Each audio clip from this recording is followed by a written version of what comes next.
And welcome back to Vanessa's podcast. So today it's going to be an exclusive podcast. It's going to be back in the past. I'm going to navigate back in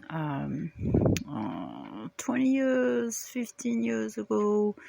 Year 2000. 2, 5, and 6, and we're going to go all the way up there. So basically, I'm going to be back traveling in the past of my years before I even get pregnant. So I'm going to be discussing my many back and forth roller coaster moves, Washington State, on everything in between. I decided it was time to share, so I am sharing today. And again, thanks for listening out there, and I hope that you're not giving up on your hope, and that you strive in everything that you do, and that you know when there's somebody watching over you right now, and that you're going to be okay. And speaking for being okay, always look on the bright side, because there is going to be very, very dark side. And when you do reach those dark side, just remember the light at the end of the tunnel. As long as you do remember, as long as you have those tiny little memory of a good life, of hopes, then you can make it, because we all gonna go through those ups and downs. So we all do, basically. It's very rare when somebody doesn't, and if they don't, then good for them. They're lucky. They're the lucky one. Doesn't mean they have the brightest mind, or it doesn't mean they're gonna have the brightest life, or the extraordinary journey that life has to offer. Remember, you stay safe. You can continue to live at modest but mediocre life, or you go big and you live this extraordinary life. So it's up to you to make things happen. It's up to you to make your life grandiose, or you can make your life small or transparent.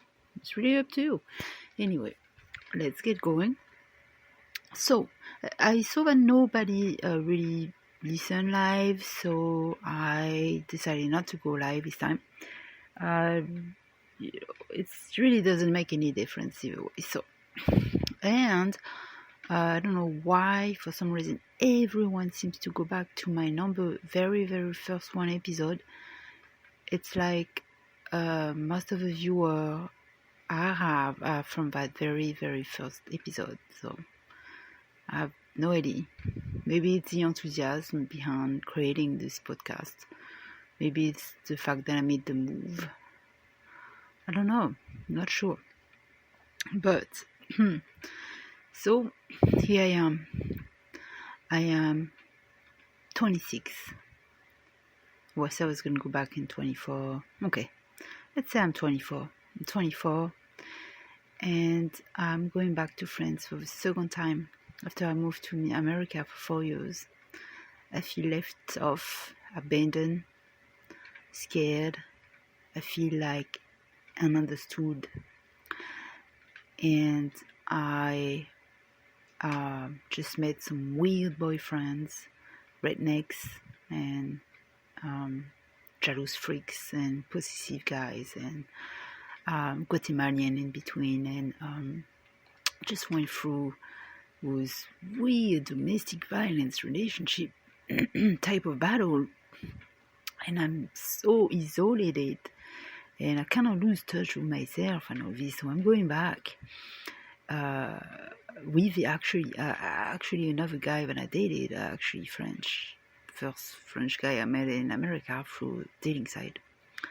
So he was heading to France, so he's like, hey, do you want to come? Nah. But here's the condition. You gotta drop out everything you're doing. Even though just barely 3 weeks before that, I just opened a new shop. a shop behind a hair salon on Manatee Avenue in Burlington, Florida. I think it was my very first shop. I had rented space in spas, but this was my very very first shop. So I was so excited. I had made flyers, but I had a actual flyer for like a shop. I had the open sign. I had the open house on a Sunday where I brought boxes of donuts and I had coffee, and I was opening my focus was hydro massage, sport massage, and scrub. I was doing like foot scrubs, leg scrubs, and meditation room. So basically, I turned the light. I had a little glowing star up the roof, and you turn the light. I had some hypnosis sounds. I had the fountain, the hot stone, the hot towel, the aroma mood therapy. Sorry.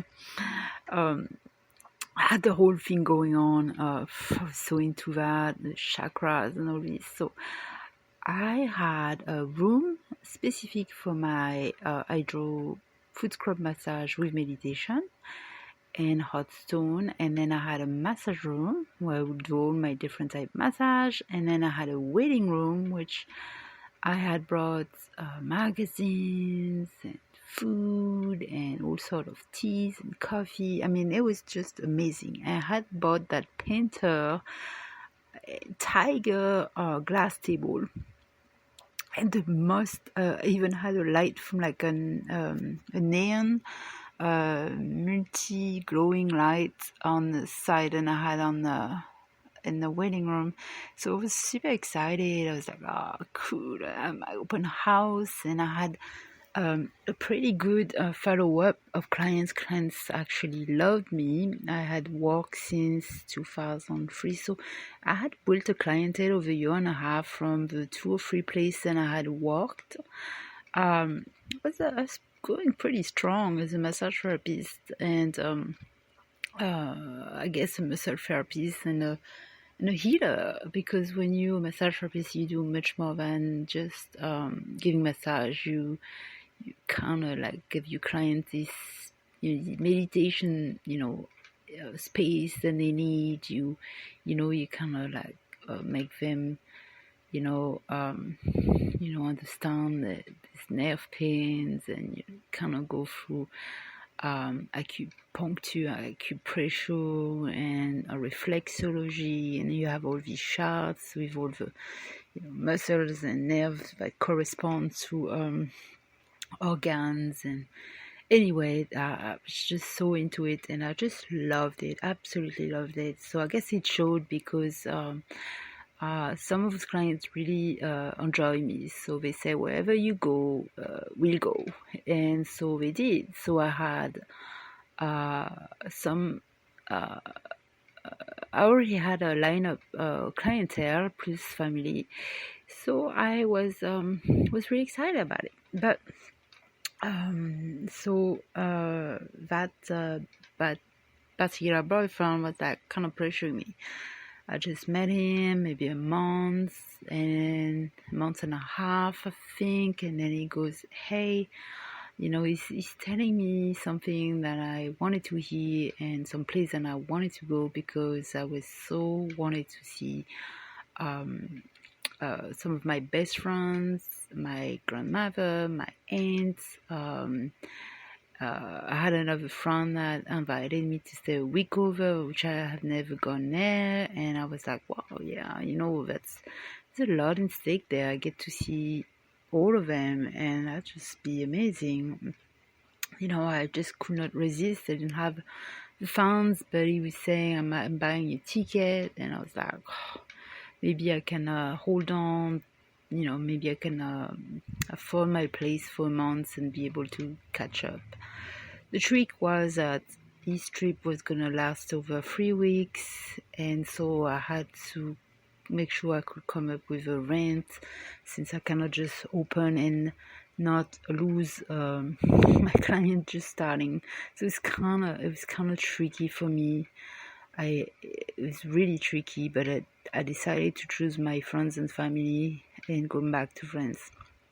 Uh, and I really liked him, so I was really trusting him. So we went there, and um, my older friends from my old village made me a huge party, and I was so bummed because I was so depressed and I felt really bad. This was the second party that they had done for me.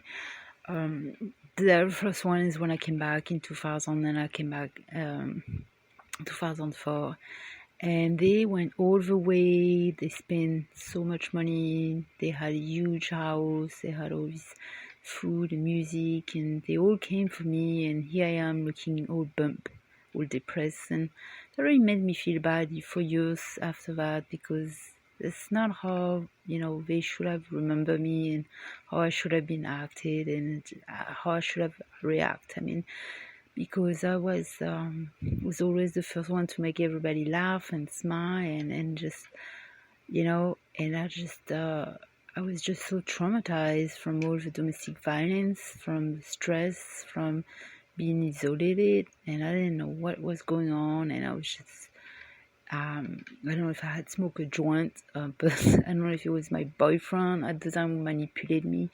Maybe we had a fight just before, but when I got there, I was down, I was depressed, I could not talk to anybody, and I just felt kind of weird that they're doing that for me, and I'm like so dead, inside, and then we get to see some of my best friends, and then along the way, he decided to cancel the most important plane in the trip that we had, and just because he wanted to see some of the world champion, I don't know what it was, go-karts, or it was a car race in Monaco, and then he had I was like, oh, it sounds kind of good, okay, let's go. But I was devastated. I remember being really crushed to tell some of his friends who had prepared the room for me to stay in. We had discussed, for weeks about me coming and all the things we would do. And, when somebody does that to you, crushes you and crushes your friends, some of my friends were like really disappointed with me, like, to have set up a schedule, to have made all these plans, to have prepared somebody's room, have gift for them, and then they don't show up. My grandmother, she's an old lady. She was an old lady back then. Like, to have to crush them. My aunt, all this. I was just kind of devastated that happened. I had no idea what was gonna happen. I remember having a fight at the end of the trip so bad that we had to separate in the train, and then I had to leave, and we did not even talk in the plane. We basically split in the last 2 days, and we took the plane, but we weren't talking. And I got back. I remember that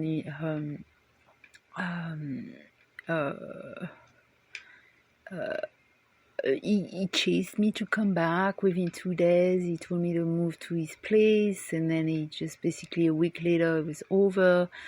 He made me move out of my other place, and then set me up, telling me to come get my stuff. And when I tried to get my stuff, he called the police. I mean, it was terrible. I remember having to sleep in my mom's living room after all the hard work I had put in my life and everything I had set up.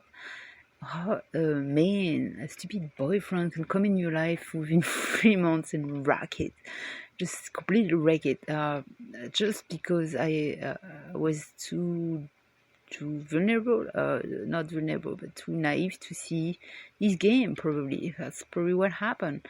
He probably saw I had a lot going on. I had a good connection. I was very friendly, and I could, I could easily get almost anything I wanted. I mean, in terms of like jobs, a career, or getting things done.